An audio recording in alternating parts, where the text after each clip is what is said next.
Yes, in this section we'll be talking about the muscles of the eye. Before we go into the muscle proper, let's talk about the contents of the orbit. Now, inside the orbit we have the eyeball. This eyeball occupies approximately 1/3 of the volume. Then we have fascia, that is orbital and the bulbar fascia. We have the muscles. We have the vessels. In that we have the ophthalmic artery. Then we have the ophthalmic veins. These ophthalmic veins are superior and inferior ophthalmic veins. And other than that we have lymphatics. The nerves that enter the orbit are the second nerve, that is the optic, the third nerve oculomotor, the fourth trochlear, the sixth abducen, and the branches of ophthalmic and the maxillary nerve. So the optic nerve goes inside the eyeball and is responsible for the vision, while this oculomotor, trochlear and abducen, that is the third, fourth and sixth nerve, they supply the voluntary muscles of the eye, while the ophthalmic and the maxillary nerve, which are the branches of fifth nerve, that is the trigeminal nerve, they give the sensory supply to the orbit. Other than that we have the sympathetic nerve entering the orbit. Other than all these, we also have the lacrimal gland and the orbital fat. Let's see some of the dimensions of the orbital cavity. In that we have the horizontal entrance width. Now when we say horizontal entrance width, we are talking about this width. This horizontal entrance width is 40 millimeters, while the vertical entrance height is 35 millimeters. When we consider the volume of the whole orbital cavity, it is 30 cc, and the orbital depth, we measure the orbital depth from the rim to the optic strut. So this depth is 45 to 55 millimeters, while the distance from the back of the globe to the optic foramen, that is from here to the optic foramen, is 18 millimeters. These are some of the values that may be important source of MCQs. Now let's talk about the axis of the eyeball and axis of the orbit. So there are two axes we need to consider. One is the axis passing through the eyeball, that is from the anterior and the posterior pole of the eyeball. This axis is called as visual axis. While we have an axis that passes from the apex to the center of the orbit, this axis is called as orbital axis. Now this visual axis, that is the axis of the eyeball, it makes an angle with the orbital axis. So your orbital axis and visual axis, they make an angle of approximately 20 to 25, and the average is 22.5 degrees. Other points that are to be noted in this slide is, if you notice, these are the lateral wall of the orbit, and this lateral wall and the lateral wall of the other side, they are making an angle of 90 degrees with each other, and the distance between the two medial walls is approximately 22 millimeters. So these are certain information over here which could be possible source of MCQs. So let's just see them once again. So we have a visual axis here that makes an angle of 22.5 degrees with the orbital axis here. The lateral walls, they make an angle of 90 degrees with each other, while the medial wall, they are separated by each other by a distance of 22 millimeters, and they are parallel to each other. Next we'll be talking about the fascia, that is the orbital fascia and the bulbar fascia. Let's first talk about the orbital fascia. Orbital fascia forms a periosteum of the bony orbits. Now if you notice in this diagram, this fascia that lines the bone of the orbit is your orbital fascia, and due to the loose connection to the bone, this fascia, this periosteum, can be easily stripped off.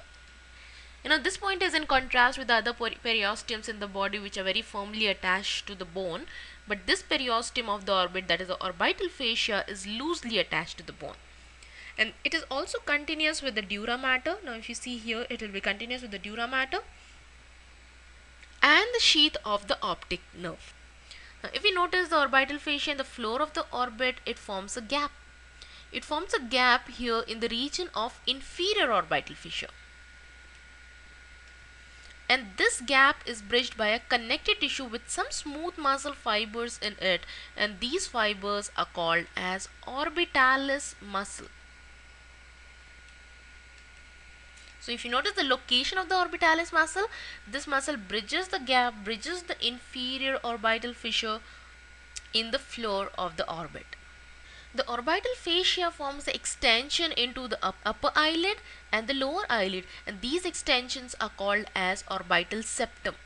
Other than that, it also holds the fibrous pulley of the tendon of the superior oblique muscle in its place, and it also forms a lacrimal fascia. Now, lacrimal gland lies in a groove. This orbital fascia, it bridges the lacrimal groove and forms a space where the lacrimal gland sits. So that is the lacrimal fascia.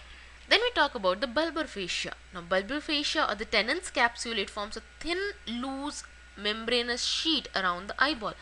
Now, if you notice in here, this was our orbital fascia. Now, when we say bulbar fascia, this thing that lines the eyeball is the bulbar fascia. Now, bulbar fascia, it comes from the optic canal over here, lines the optic sheath, and continues here till the sclerocorneal junction. So this is the cornea, this is the sclera, and the bulbar fascia extends till the sclerocorneal junction. The gap between the bulbar fascia and the eyeball allows the eyeball to move within this fascia freely. This sheath gives a number of expansions. It forms the tubular sheath that covers each orbital muscles. By getting thickened, it forms a medial check ligament, the lateral check ligament, and it also forms a suspensory ligament of Lockwood that keeps the eyeball in place. So we can notice that in this diagram over here. So this is the bulbar fascia forming the sheath around the orbital muscle. This is the thickening of the bulbar fascia that forms the lateral check ligament and the medial check ligament. Further, here the bulbar fascia forms the suspensory ligament of the eye. So next we'll be talking about the muscles of the orbit. These muscles of the orbit can be divided into the voluntary muscles and the involuntary muscles. Under voluntary muscles, we have the four recti muscle, that is the superior, inferior, medial and lateral rectus. We have the two obliqui muscle, that is the superior and inferior oblique, and we have one levator palpebrae superioris. So in total we have 7 voluntary muscles in the orbit. When we talk about the involuntary muscle, we have the tarsal muscles, that is the superior and the inferior tarsal, and we have the orbitalis muscle, which we had been talking about when we discussed orbital fascia. With this we move on to the origin of these muscles. So in this diagram we can see the origin of the rectus muscle. All the recti, that is superior, inferior, lateral and medial, originate from the tendinous ring that surrounds the optic canal. So we can see the origin of all the recti muscles over here. But if we notice the lateral rectus muscle, this one, it has an additional head, that is a small tendinous head that arises from the surface of the greater wing of the sphenoid bone. So herein we have the greater wing of the sphenoid bone that gives one additional small tendinous head for the lateral rectus. An important MCQ. So we can notice from the tendinous ring we have just the attachment to the recti muscles. The remaining 3 muscles, that is the 2 obliqui and 1 levator palpebrae superioris, do not arise from this tendinous ring. Now in this diagram we can see the origin of the levator palpebrae superioris muscle. So this is levator palpebrae superioris muscle that arises from the orbital surface of lesser wing of the sphenoid. So we had seen the greater wing of the sphenoid over here, and on the other side of the superior orbital fissure we have the lesser wing of the sphenoid bone over here, from where we have the origin for levator palpebrae superioris, and this origin is situated anterosuperior to the optic canal. So we can appreciate the position over here. So this is levator palpebrae superioris. Then we have the superior oblique muscle. This superior oblique muscle arises from the body of the sphenoid and its position is superior-medial to the optic canal. We can see origin of the superior oblique muscle over here. That is a little bit superior-medial to the optic canal. So superior oblique does not arise from the tendinous ring. But in this diagram, which is the representative of the area near the apex of the orbit, we cannot see the origin of the inferior oblique muscle, because the inferior oblique muscle arises from the orbital surface of maxilla lateral to the lacrimal groove. So we can see it here. We can see the attachment of inferior oblique muscle over here. So this is the lacrimal groove. Just lateral to the lacrimal groove we have the attachment for the inferior oblique muscle, and it is situated near the anterior margin of the orbit. So in the diagram, in the previous diagram which was of this zone, we could not see the attachment of inferior oblique muscle, which is situated near the anterior margin of the orbit. So we have a lot of MCQs on the origin of the muscles, the voluntary muscles of the orbit. In this diagram we can see the insertion of all the muscles, but before we go into the insertion, let's notice the origin of inferior oblique once again over here. So we can see the inferior oblique originates from the anterior rim, from the orbital surface of the maxilla. So with this we come on to the insertion. So we'll see all the recti muscles, they come straight on and get inserted into the sclera. We can also see it in this diagram. And since the insertion is straight down from the apex onto the sclera, they move the orbit in their respective direction. So for example, superior rectus will move it upwards, medial rectus will move it medially, inferior and lateral rectus all move in their respective direction. Now when we see the superior oblique muscle, we can notice superior oblique muscle over here. It comes, then it goes through the trochlear pulley, goes underneath the superior rectus to get inserted into the sclera. We can see it again in this diagram. This is the superior oblique that comes, goes through the pulley, goes underneath the superior rectus, that is between the superior rectus and the eyeball, and gets inserted into the sclera. The insertion is between the insertion of superior rectus and the lateral rectus. Now if we notice the inferior oblique muscle, the inferior oblique goes outside the inferior rectus and gets inserted very close to the insertion of the superior rectus.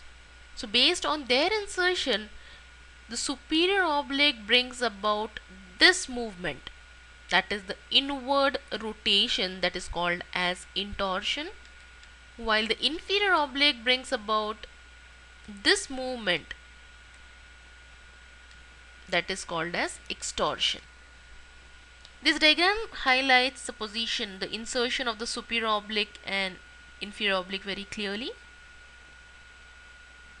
Now if we talk about the nerve supply to these muscles, it's a simple statement that makes you remember the nerve supply of the muscles of the eye. All the muscles of the eye are supplied by third nerve except SO4 and LR6. When we say SO4, that is superior oblique, is supplied by the fourth nerve, that is the trochlear nerve, and the lateral rectus is supplied by the sixth nerve, that is the abducens nerve. In this diagram, we'll be talking about the movement of the eye. When we talk about the movement of the eye, it is not advisable to solve any MCQ related to the movement of the eye without drawing this diagram. This diagram makes it very easy for us to remember the movements and the muscle involved in these movements. So let's first know how to draw this diagram in sequence. First we'll start with drawing of the eyeball, and then we draw these arrows, these right angle arrows. Once we are done with drawing these arrows, we draw one more arrow over here. Now let's talk about the labeling. Once we have this diagram ready, the labeling starts from the left side. So when we are drawing the diagram, our left becomes lateral rectus. Once we've labeled the lateral rectus, it's very easy for us to label all the other things. We make it medial rectus here. And on the medial rectus side, we make superior rectus and inferior rectus. On the opposite side of it, here we have two empty spaces, so we just inverse this. So we make inferior oblique here and we make superior oblique here. Once this labeling is done, we make two more arrows, both directing upwards. This makes it once the diagram is ready, it's very easy to know the movement. Now we have to talk about the medial rotation. When we say medial rotation, obviously it's towards the medial rectus. Now we see three arrows here causing medial rotation. So medial rotation is caused by the medial rectus, the superior rectus and the inferior rectus. The lateral rotation is caused by three arrows. So it is the lateral rectus, the inferior oblique and the superior oblique. Upward rotation is caused by two arrows, that is the superior rectus and inferior oblique, while the downward rotation is caused by two arrows, that is the inferior rectus and the superior oblique. While these two yellow arrows, they tell about intorsion and extorsion. Now it's very easy when we say intorsion. Intorsion is towards the inner corner of the eye, that makes it towards this side of the medial rectus. So this side is intorsion and the other side is extorsion. So this arrow will make intorsion, that is caused by the superior rectus and the superior oblique, while this arrow is extorsion caused by inferior oblique and inferior rectus. Now with this diagram we can answer any combination of question.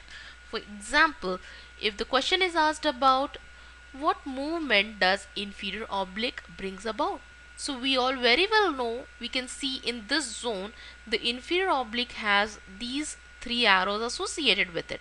So inferior oblique brings about the lateral rotation, it brings about the superior rotation over here, and it brings about the extorsion. So in this way we can answer any combination of questions by understanding this diagram. It's a very important diagram and very common source of MCQ. So let me repeat this diagram over here. So we have to draw a circle, then we draw these right angle arrows. This arrow missing over here. I would suggest drawing these arrows on this side. Now when we talk about the labeling, we start from the left side, left L for lateral, and we make it lateral rectus. Once we have the lateral rectus labeled, we can obviously label the medial rectus on the other side, superior and inferior rectus just above and below the medial rectus.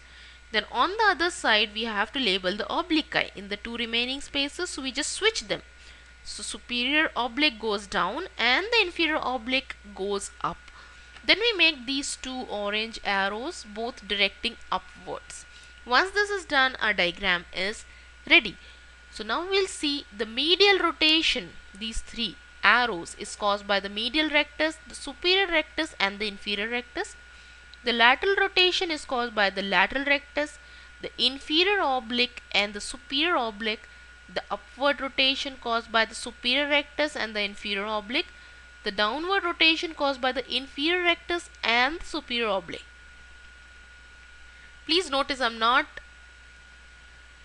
saying anything that I remember. I'm just reading the diagram, and that's the trick over here. If you draw the diagram, you need not remember. You just have to know the way to draw the diagram, and that's it.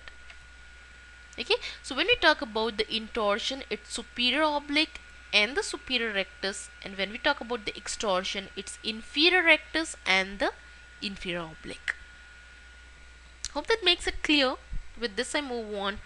The medial rotation is, that is the inward rotation, it is also called as adduction of the eye, while the lateral rotation is also called as abduction of the eye.